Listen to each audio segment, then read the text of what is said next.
In some of the photographs, Russian soldiers can be seen holding AK rifles with strange tubes wound around their barrels.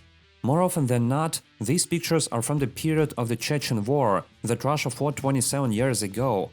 The second strange thing are the pink stripes wrapped around the stocks of the Russian weapons, but already in the Afghanistan War, which was back in the 1980s.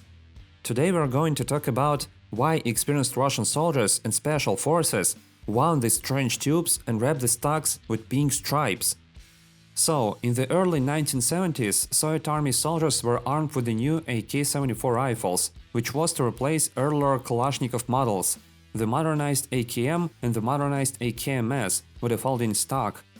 The new AK-74 was designed to fire the 545x39 ammunition and was first tested during the war in Afghanistan, which lasted for 10 years, from 1979 to 1989.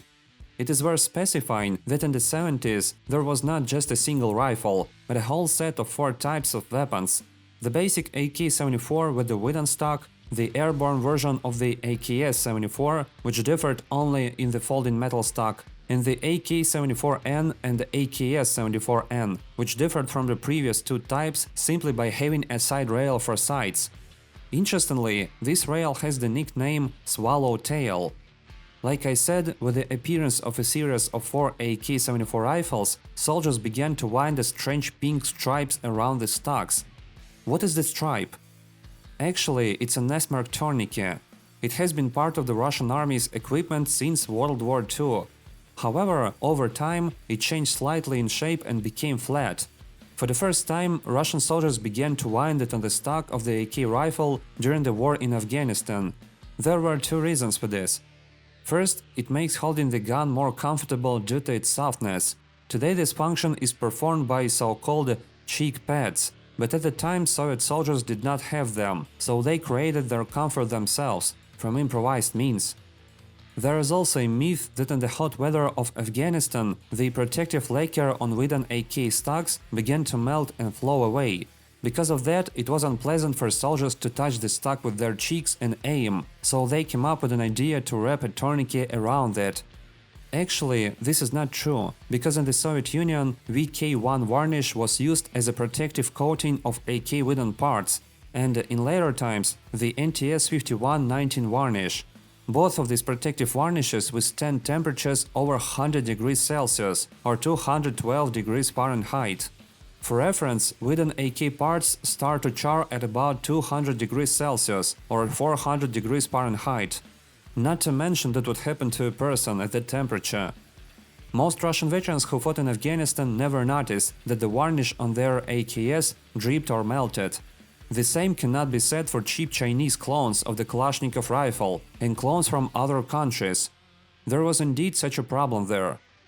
The AKS-74 rifle with the folding stock also had a tourniquet wrapped around it, but in addition to that, a small white pouch was placed in the center of the stock. It was an individual dressing package that a soldier could quickly reach if wounded in combat. The same was done with the old AKMS rifles, where the underfolding stock was rather uncomfortable. The second reason for winding the tourniquet around the stock was that the tourniquet could be applied more quickly if wounded. It is much more convenient to remove the tourniquet from the stock than to reach into the pouch. In combat, the stress and adrenaline levels are off the charts, especially if the soldier was hit by the enemy. To get the tourniquet in such a condition is very difficult, and if you wrap it around the stock, it is always in front of your eyes. It is worth noting though that experienced soldiers understood, you cannot put a tourniquet on your weapon for a very long time. Temperature and constant stretching would quickly spoil it. Thus, the tourniquet would become less elastic and could simply tear at the moment of its application. That's why the tourniquet was wound on the stock either in short combat operations, or it was wound once and never removed again. But in this case, the soldiers understood that it could no longer be used for medical purposes. If some people have heard about the pink tourniquet on the stock, almost no one knows about the strange tubes twisted around the barrels of AK-74 rifles. Let's say at once that they are not, of course, silencers or muzzle devices. That would be too trivial. By the way, don't forget to subscribe, it will help the channel a lot. So, in fact, These strange cardboard tubes are used shells from Soviet RSP-30 signal rockets.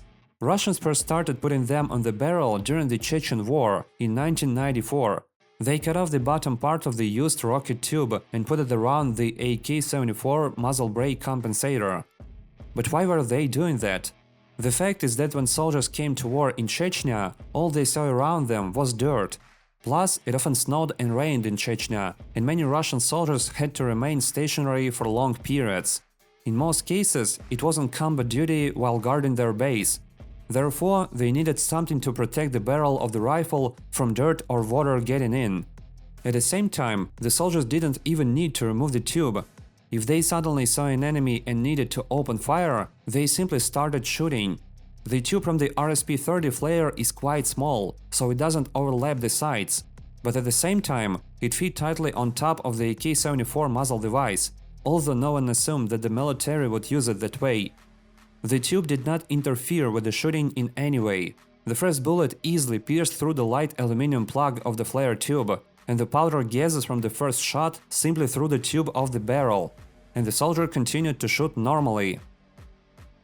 That's all for today. Thank you all for watching. Don't forget to hit the like and subscribe the channel. See you next week.